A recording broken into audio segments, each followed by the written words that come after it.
The plank of Carneades or Carneades. At a time of shipwreck, two persons swim to a plank and grasp it simultaneously. But the plank can hold up and save only one of the two. In the light of this case, what is right? And who has the right to the plank? Both, and neither, he answered, in such a case of dire necessity and self-preservation.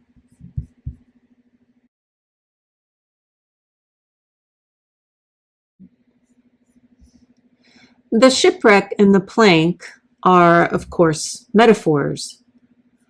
The situation can be any involving right and wrong, defense or murder, and necessity or purely out of want. You'll always do what's right. It's so easy to do the wrong thing in this world.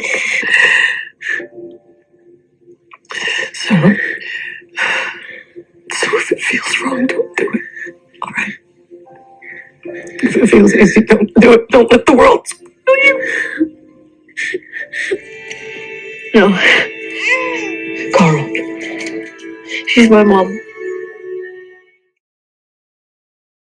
Murder is the king of crimes. No crime is worse, except perhaps treason. Murder is defined basically as the unlawful killing of another human being, but every society has its own understanding of which killings are lawful and which are not. Only law and custom can tell us exactly what murder means in any given legal order. I didn't just lose her. I killed her. Had to be me. Carneades.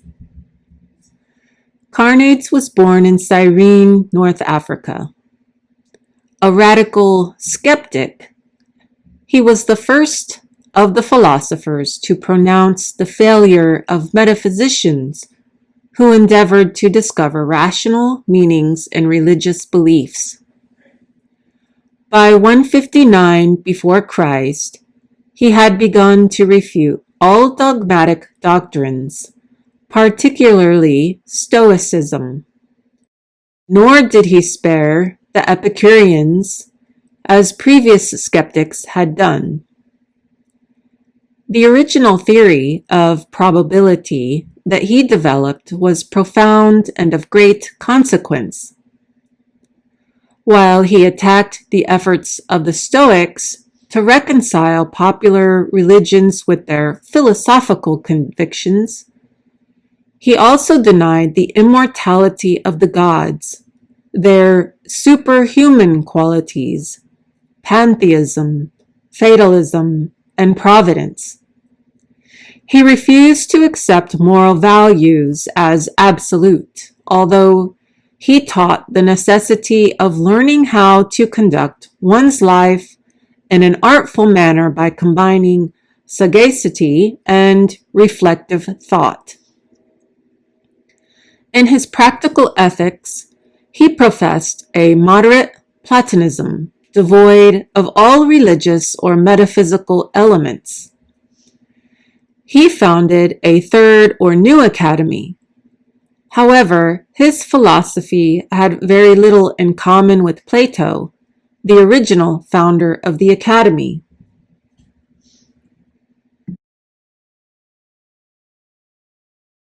The fallacy of the criterion of truth, or skepticism.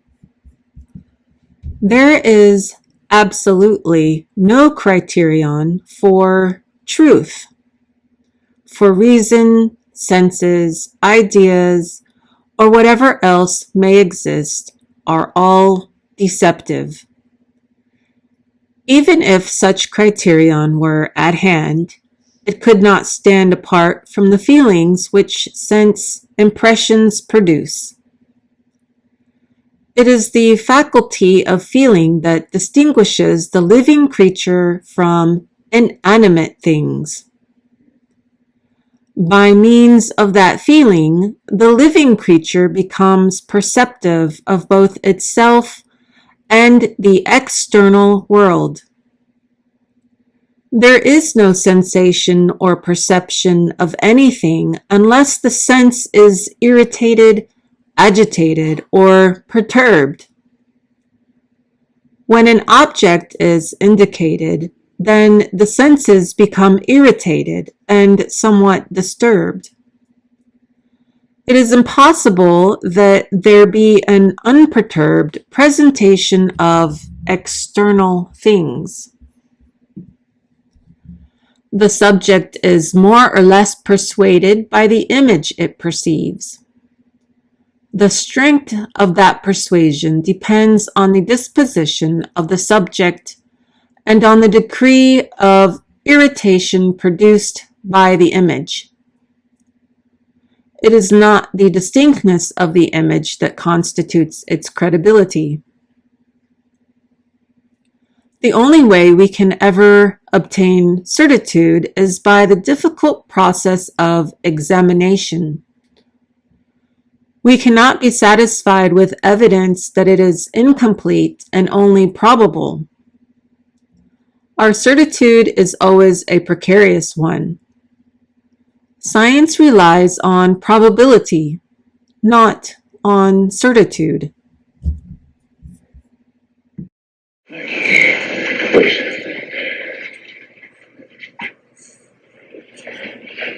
Why did you hang Gregory and not me? I mean, I was drunk and I was weak, but what I did to you was in me. Gregory didn't make me do anything. You think I made a mistake? No. Good. Please. It's not like that anymore, okay? I'm one of you now. Did you do it? Simon would have killed me too. Life. He was crying and he smiled. I told you I loved him. I needed him. He was only 11 years old.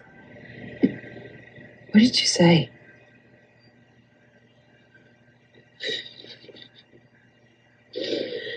No exceptions. A justifiable or excusable killing is not murder.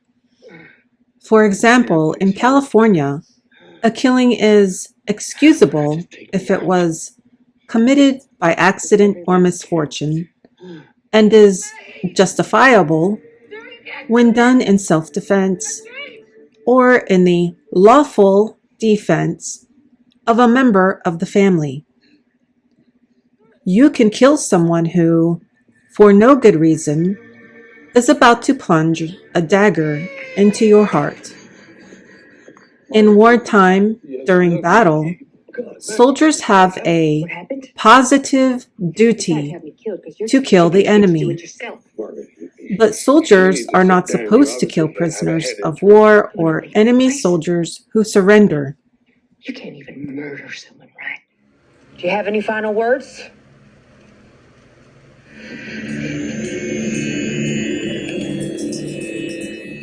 What you're doing isn't right. Somebody stop this, please. Killing me in the dead of night because you're ashamed. You're wrong. I'm not ashamed.